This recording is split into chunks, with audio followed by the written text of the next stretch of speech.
नमस्कार। आकाशवाणी से समाचार प्रभात के साथ मैं मुनीश शर्मा।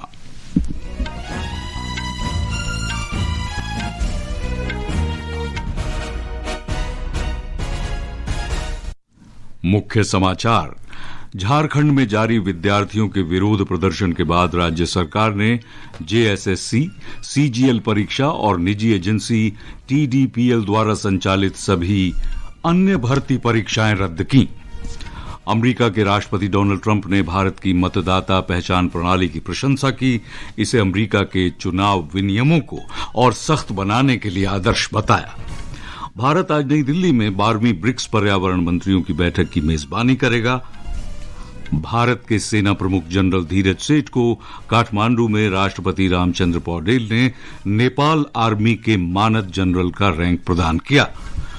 मौसम विभाग ने आज झारखंड में अत्यधिक तेज वर्षा का रेड अलर्ट जारी किया है और आयुष शेट्टी ने नई दिल्ली में बैडमिंटन विश्व चैंपियनशिप के पुरुष सिंगल्स के पहले दौर में विश्व के नंबर 1 और मौजूदा चैंपियन शी यू क्यूई को हराया। और अब समाचार विस्तार से। झारखंड में जेपीएससी और जेएसएससी उम्मीदवारों के 24 दिन से जारी विरोध प्रदर्शन के बाद राज्य सरकार ने जेएसएससी, सीजीएल परीक्षा 2024 और टीडीपीएल एजेंसी द्वारा संचालित सभी प्रतियोगी परीक्षाएं रद्द कर दी हैं। मुख्यमंत्री हेमंत सोरेन ने कल शाम मंत्रिमंडल की विशेष बैठक के बाद ये घोषणा की। पूरे तरीके से इसका ऑपरेशन होनी चाहिए। जो हमें जानकारी सीजीएल को लेकर हम लोग के समक्ष बताया गया और उस तथ्यों को समझ बुझने के बाद कैबिनेट ने जैसे सीजीएल को भी रद्द करने का निर्णय लिया। और ब्यौरा हमारी संवाददाता से। सरकार ने वर्ष 2014 से अब तक की भर्ती प्रक्रियाओं की जांच कराने के साथ परीक्षा व्यवस्था में सुधार के लिए आईएएस अधिकारी अमिताभ कौशल की अध्यक्षता में समिति गठित करने का भी निर्णय लिया है। इस बीच मंत्री दीपिका पांडे सिंह और स्वास्थ्य मंत्री इरफान अंसारी के साथ विधायक जयराम कुमार ने सदर अस्पताल पहुंचकर देवेंद्र नाथ महतो और अन्य आंदोलनरत छात्रों को जूस पिलाकर उनका अनशन समाप्त कराया। देवेंद्र नाथ महतो ने सरकार के फैसले का स्वागत किया और जेपीएससी, जेएसएससी न्याय मंच ने फिलहाल आंदोलन स्थगित करने की घोषणा की। वहीं छात्र नेता रविंद्र पासवान ने सरकार के फैसले का स्वागत करते हुए कहा कि कथित अनियमितताओं की सीबीआई जांच का आदेश होने तक रिफॉर्म मंच का आंदोलन जारी रहेगा। सरकार के फैसले के बाद जेएसएससी, सीजीएल के जरिए पहले से नियुक्त अभ्यर्थियों ने भी विरोध जताया और रांची के प्रोजेक्ट भवन के बाहर जुटकर अपनी नौकरी और भविष्य को लेकर चिंता जाहिर की। महविश रहमान, आकाशवाणी समाचार, रांची। अमेरिका के राष्ट्रपति डोनाल्ड ट्रंप ने भारत की मतदाता पहचान प्रणाली की प्रशंसा की है और इसे अमेरिका के चुनाव विनियमों के लिए मॉडल बताया है। उन्होंने भारत की निर्वाचन प्रणाली को चुनावी सुरक्षा का उदाहरण बताया। सोशल मीडिया पोस्ट में श्री ट्रंप ने भारत के मुख्य निर्वाचन आयुक्त ज्ञानेश कुमार के साथ हाल की बातचीत का उल्लेख किया। उन्होंने कहा कि ज्ञानेश कुमार ने ये सवाल उठाया था कि बिना अनिवार्य वैध फोटो पहचान पत्र के अमेरिका में चुनाव कैसे कराए जा सकते हैं। श्री ट्रंप ने इस टिप्पणी का हवाला देते हुए अमेरिकी कांग्रेस से सेफगार्ड अमेरिकन वोटर एलिजिबिलिटी यानी सेव अमेरिका अधिनियम पारित करने को कहा। ये प्रस्तावित विधेयक संघीय चुनाव में मतदान के लिए और अधिक सख्त नियम लागू करने की मांग करता है। भारत आज नई दिल्ली में ब्रिक्स देशों के पर्यावरण मंत्रियों की 12वीं बैठक की मेजबानी करेगा। पर्यावरण, वन और जलवायु परिवर्तन मंत्रालय ने बताया है कि यह बैठक महत्वपूर्ण विचार विमर्श, सर्वसम्मति तक पहुंचने और पर्यावरणीय सहयोग को और मजबूत करने का मंच उपलब्ध कराएगी। एक रिपोर्ट। ब्रिक्स पर्यावरण मंत्रियों की बैठक की अध्यक्षता केंद्रीय पर्यावरण, वन और जलवायु परिवर्तन मंत्री भूपेंद्र यादव करेंगे। यह कार्यक्रम भारत की ब्रिक्स अध्यक्षता 2026 की मुख्य थीम सुदृढ़शीलता, नवाचार, सहयोग और सतत विकास के अंतर्गत आयोजित किया जाएगा। यह बैठक सदस्य देशों के मंत्रियों, वरिष्ठ अधिकारियों, नीति निर्माताओं और विशेषज्ञों के लिए सार्थक चर्चा करने, आम सहमति बनाने और पर्यावरण के क्षेत्र में सहयोग को मजबूत करने का मंच प्रदान करेगी। अध्यक्षता के हिस्से के रूप में भारत ने ब्रिक्स पर्यावरण कार्य समूह के तहत केंद्रित गतिविधियों के लिए 4 प्राथमिकता वाले क्षेत्रों की पहचान की है। इनमें सतत जीवन शैली को बढ़ावा देना, वनीकरण, जंगल की आग का प्रबंधन और आपदा के प्रति दृढ़ताशील सर्कुलर इकोनॉमी और अनुकूलन शामिल है। नीतिका गुप्ता, आकाशवाणी समाचार, नई दिल्ली। भारत के सेना प्रमुख जनरल धीरज सेठ को नेपाल आर्मी के मानद जनरल का रैंक दिया गया है। कल काठमांडू के शीतल निवास में आयोजित समारोह में राष्ट्रपति रामचंद्र पौडेल ने उन्हें यह सम्मान प्रदान किया। नेपाल के उपराष्ट्रपति राम सहाय प्रसाद यादव, विदेश मंत्री शिशिर खनाल, नेपाल में भारत के राजदूत नवीन श्रीवास्तव तथा नेपाल सेना और सरकार के वरिष्ठ अधिकारी इस अवसर पर मौजूद थे। जनरल धीरज सेठ नेपाल के सेना प्रमुख जनरल अशोक राज सिंहदेल के निमंत्रण पर रविवार को नेपाल पहुंचे थे। मानद पद प्रदान करने की ये परंपरा वर्ष 1950 में शुरू हुई थी। इसके तहत भारत और नेपाल एक दूसरे के सेना प्रमुखों को जनरल का मानद रैंक प्रदान करते हैं। जनरल धीरज सेठ ने जनरल सिंहदेल के साथ द्विपक्षीय सैन्य संबंध बढ़ाने पर विचार विमर्श किया। उन्होंने भारतीय दूतावास में राजदूत नवीन श्रीवास्तव से भी भेंट की और दोनों देशों के संबंध और मजबूत करने पर चर्चा की। उन्होंने नेपाल सेना को भारत की ओर से सैन्य और चिकित्सा उपकरण भी दिए। ये समाचार आकाशवाणी से प्रसारित किए जा रहे हैं। ताजा समाचार जानने के लिए आप हमारे mobile app news on AIR और social media handle @AIR news Hindi को फॉलो कर सकते हैं। समाचार प्रभात में आपका फिर स्वागत है।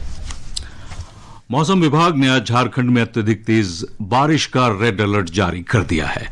बिहार, छत्तीसगढ़, पूर्वी मध्य प्रदेश, हिमाचल प्रदेश, ओडिशा और पश्चिमी उत्तर प्रदेश में भी तेज बारिश का अनुमान है।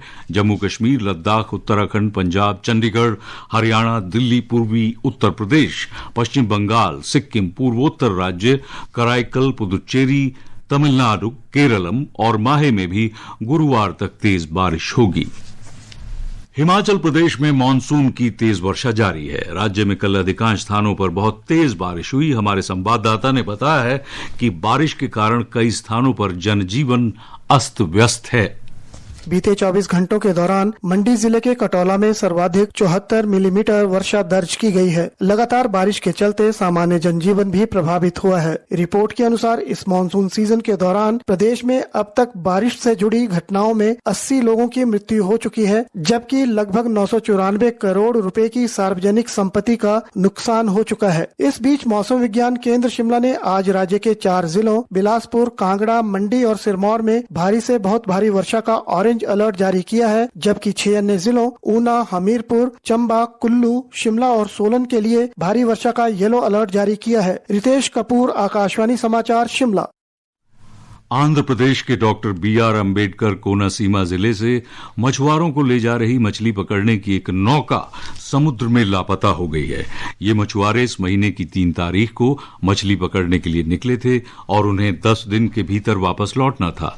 उनके वापस न लौटने पर परिवार वालों ने अधिकारियों को सूचना दी। तटीय पुलिस और मत्स्य विभाग के अधिकारियों ने लापता मछुआरों की तलाश के लिए अभियान शुरू कर दिया है। केरलम में विझिंझम समुद्री बंदरगाह से आज से सीधा निर्यात और आयात शुरू हो रहा है। मुख्यमंत्री VD सतीशन आज इस सेवा का उद्घाटन करेंगे। केंद्रीय बंदरगाह जहाजरानी और जल मार्ग मंत्री सर्बानंद सोनोवाल मुख्य अतिथि होंगे। एक रिपोर्ट।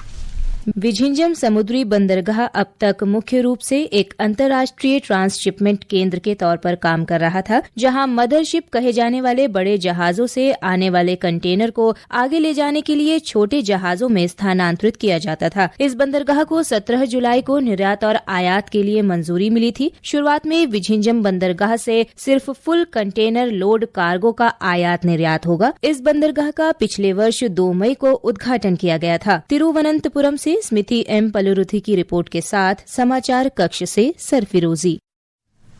प्रधानमंत्री नरेंद्र मोदी ने कहा है कि व्यक्ति को हमेशा आत्मसम्मान, साहस और स्वाभिमान के साथ जीना चाहिए। एक सोशल मीडिया पोस्ट में संस्कृत सुभाषितम साझा करते हुए उन्होंने कहा कि सच्चा पुरुषार्थ इसी में है कि व्यक्ति किसी भी परिस्थिति में अपने सिद्धांतों और मूल्यों से समझौता न करे। गॉल में श्रीलंका के साथ पहले क्रिकेट टेस्ट मैच में भारत ने पहली पारी के आधार पर 178 रन की बढ़त हासिल कर ली है। भारतीय गेंदबाजों ने मेजबान टीम को 284 रन पर समेट दिया। भारत ने अपनी पहली पारी में 462 रन बनाए थे और आज चौथे दिन का मैच भारतीय समय अनुसार सवेरे 10 बजे से शुरू होगा। और अब खबरें नई दिल्ली में आयोजित BWF बैडमिंटन विश्व चैंपियनशिप की। नई दिल्ली में बैडमिंटन विश्व चैंपियनशिप के पहले राउंड में भारतीय खिलाड़ियों ने जीत के साथ शुरुआत की। खिलाड़ी आयुष शेट्टी ने पुरुषों के एकल श्रेणी में मौजूदा चैंपियन और दुनिया के नंबर 1 खिलाड़ी चीन के शी यूकी को 21-14, 13-21 और 21-19 से शिकस्त दी। वहीं महिलाओं की एकल श्रेणी में भारत की स्टार खिलाड़ी PV सिंधु ने आयरलैंड की सोफिया नोबल को 21-7 और 21-11 से आसानी से हरा दिया। साथ ही महिलाओं की युगल श्रेणी में भारत की जोड़ी ट्रेसा जोली और गायत्री गोपीचंदन ने स्पेन की पाउला लोपेज और लूसिया रोड्रिगेज को 21-9 और 21-13 से हरा दिया। इससे पहले पुरुषों की युगल श्रेणी में भारत की जोड़ी MR अर्जुन और हरिहरन अमसा करुणन ने दूसरे राउंड में जगह बनाई। दूसरे गेम में ये जोड़ी 6-4 से आगे चल रही थी, तभी आयरलैंड के उनके प्रतिद्वंदी स्कॉट गिल्टिया और पॉल रेनॉल्ड्स को चोट के कारण खेल से बाहर होना पड़ा। अर्जुन और अमसा करुण ने पहला गेम 21-16 से जीत लिया था। विष्णु और भानु की रिपोर्ट के साथ शिवांग मिश्रा, आकाशवाणी समाचार, दिल्ली।